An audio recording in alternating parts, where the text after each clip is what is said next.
Hello friends, ಎಲ್ಲರೂ ಹೇಗಿದ್ದೀರಾ? ನಾನಿವತ್ತು ಪುದೀನ ಪರೋಟ ಮಾಡ್ತಾಯಿದ್ದೀನಿ. ಇದು ತುಂಬಾ ಚೆನ್ನಾಗಿರುತ್ತೆ. ಅದು ಹೇಗೆ ಮಾಡೋದು ಅಂತ ನೋಡೋಣ ನಾವು. ಮೊದಲಿಗೆ ನಾನು 1 ಗ್ಲಾಸ್ ನೀರನ್ನು ತಗೊಳ್ತಾ ಇದ್ದೀನಿ. ಮತ್ತು ನಾನು 1 ಗ್ಲಾಸ್ ಹಾಲು ತಗೊಳ್ತಾ ಇದ್ದೀನಿ. ಸ್ವಲ್ಪ ಅಜ್ವಾನ ಹಾಕ್ಕೊಳ್ತಾ ಇದ್ದೀನಿ. ಮತ್ತು ರುಚಿಗೆ ತಕ್ಕಷ್ಟು ಉಪ್ಪನ್ನು ಸೇರಿಸ್ಕೊಳ್ತಾ ಇದ್ದೀನಿ. ಮತ್ತು ನಾನು ಪುದೀನ ಸೊಪ್ಪನ್ನ ಕ್ಲೀನ್ ಮಾಡಿ ತೊಳೆದಿಟ್ಕೊಂಡಿದ್ದೆ, ಅದನ್ನು ಸೇರಿಸ್ಕೊಳ್ತಾ ಇದ್ದೀನಿ. ನಾನು ಕಡ್ಡಿ ಎಲ್ಲ ತೆಗೆದು ಎಲೆ ಮಾತ್ರ ತೊಗೊಂಡಿದ್ದೀನಿ. ಈಗ ಅದನ್ನು ಸೇರಿಸ್ಕೊಂಡಿದ್ದೀನಿ. ನೆಕ್ಸ್ಟ್ ನಾನು ಗೋಧಿ ಹಿಟ್ಟನ್ನು ಸೇರಿಸ್ಕೊಳ್ತಾ ಇದ್ದೀನಿ. ನಿಮಗೆ ಎಷ್ಟು ಬೇಕು ನೋಡಿಕೊಂಡು ನೀವು ಗೋಧಿ ಹಿಟ್ಟು ಹಾಕ್ಕೊಳ್ಬೇಕು. ಈಗ ನಾನು 3 ಸ್ಪೂನ್ ಗೋಧಿ ಹಿಟ್ಟು ಹಾಕ್ಕೊಂಡಿದ್ದೀನಿ. ಈಗ ಇದನ್ನು ನಾನು ಚೆನ್ನಾಗಿ ಮಿಕ್ಸ್ ಮಾಡ್ಕೊಳ್ತೀನಿ. ಇದನ್ನೆಲ್ಲ ಚೆನ್ನಾಗಿ ಮಿಕ್ಸ್ ಮಾಡ್ಕೊಳ್ತಾ ಇದ್ದೀನಿ ನಾನು.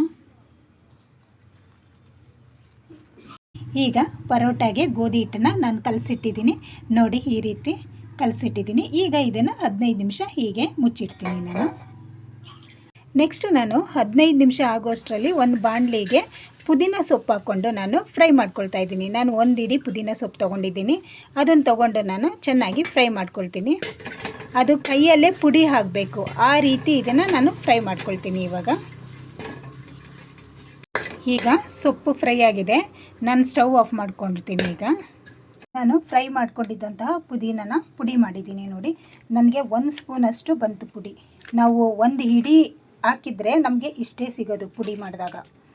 ಮತ್ತು ನಾನು 1 ಸ್ಪೂನು ಧನಿಯಾ ಪೌಡ್ರು, ಅರ್ಧ ಸ್ಪೂನು ಗರಂ ಮಸಾಲ,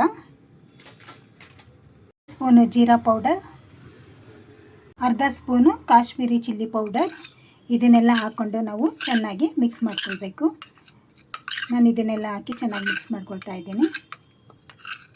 ಮತ್ತು ಸ್ವಲ್ಪ ಅರಿಶಿಣ ಹಾಕ್ಕೊಳ್ತಾ ಇದ್ದೀನಿ ನಾನು. ಇದನ್ನೆಲ್ಲ ಹಾಕ್ಕೊಂಡು ಚೆನ್ನಾಗಿ ಮಿಕ್ಸ್ ಮಾಡ್ಕೊಳ್ತಾ ಇದ್ದೀನಿ. ನೋಡಿ, ಈಗ ಚೆನ್ನಾಗಿ ಮಿಕ್ಸ್ ಆಗಿದೆ. ಈಗ ಇದನ್ನು ಒಂದು ಕಡೆ ನಾನು ಇಟ್ಕೊಳ್ತೀನಿ. ಈಗ 15 ನಿಮಿಷ ಆಗಿದೆ. ನಾನೀಗ ಪರೋಟ ಮಾಡಲಿಕ್ಕೆ ರೆಡಿ ಮಾಡ್ಕೊಳ್ತೀನಿ. ಈಗ ಪರೋಟ ಲಟ್ಟಿಸ್ಕೊಳ್ತಾ ಇದ್ದೀನಿ ನಾನು ಈ ರೀತಿ. ತುಂಬ ತೆಳು ಆಗೋದು ಬೇಡ, ಸ್ವಲ್ಪ ದಪ್ಪ ಇರಲಿ, ಈ ರೀತಿ ಲಟ್ಟಿಸ್ಕೊಳ್ಳೋಣ. ಈಗ ನಾವು ಮಸಾಲೆ ಮಾಡ್ಕೊಂಡಿದ್ವಲ್ಲ, ಆ ಪುಡಿನ ಇಲ್ಲಿ ಹಾಕ್ಕೊಂಡು ಸ್ಪ್ರೆಡ್ ಮಾಡ್ಕೊಳ್ಬೇಕು. ನೋಡಿ, ಈ ರೀತಿ ಹಾಕ್ಕೊಳ್ಬೇಕು. ಹಾಕ್ಕೊಂಡು ಕೈಯಲ್ಲೇ ಸ್ಪ್ರೆಡ್ ಮಾಡ್ಕೊಳ್ಬೇಕು. ಸ್ಪ್ರೆಡ್ ಮಾಡಿ ನಾವು ರೋಲ್ ಮಾಡಬೇಕು. ಈ ರೀತಿ ರೋಲ್ ಮಾಡ್ಕೊಳ್ಬೇಕು. ನೋಡಿ, ಎಷ್ಟು ಚೆನ್ನಾಗಿ ಬರ್ತಿದೆ. ಈ ರೀತಿ ರೋಲ್ ಮಾಡಿ ಮತ್ತೆ ಲಟ್ಟಿಸ್ಬೇಕು. ಈಗ ನಾವು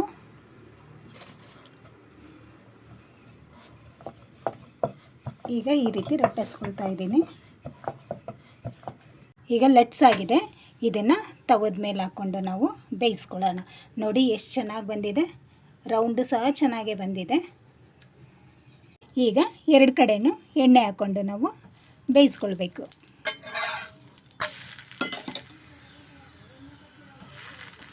ಎರಡು ಕಡೆನೂ ಚೆನ್ನಾಗಿ ಬೆಂದಿದೆ. ನೋಡಿ, ಈಗ ಇದನ್ನು ನಾನು ಪ್ಲೇಟ್ಗೆ ಹಾಕ್ಕೊಳ್ತೀನಿ.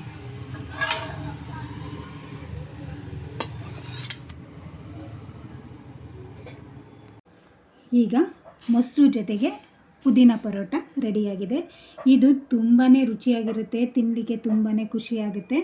ನೀವು ಪರೋಟ ಜೊತೆ ಚಟ್ನಿ ಪಲ್ಯನೂ ಸಹ ಮಾಡ್ಕೊಳ್ಬೋದು, ಆದರೆ ಮೊಸರು ಜೊತೆ ತಿಂದರೆ ತುಂಬಾ ಚೆನ್ನಾಗಿರುತ್ತೆ. ನೋಡಿ, ಎಷ್ಟು ಚೆನ್ನಾಗಿ ಬಂದಿದೆ. ನನ್ನ ವಿಡಿಯೋ ನಿಮಗೆಲ್ಲ ಇಷ್ಟ ಆಗಿದೆ ಅಂತ ತಿಳ್ಕೊಳ್ತೀನಿ. ನನ್ನ ವಿಡಿಯೋನ ಲೈಕ್ ಮಾಡಿ, ಶೇರ್ ಮಾಡಿ, ಸಬ್ಸ್ಕ್ರೈಬ್ ಮಾಡಿ. ಥ್ಯಾಂಕ್ ಯು, ಧನ್ಯವಾದಗಳು.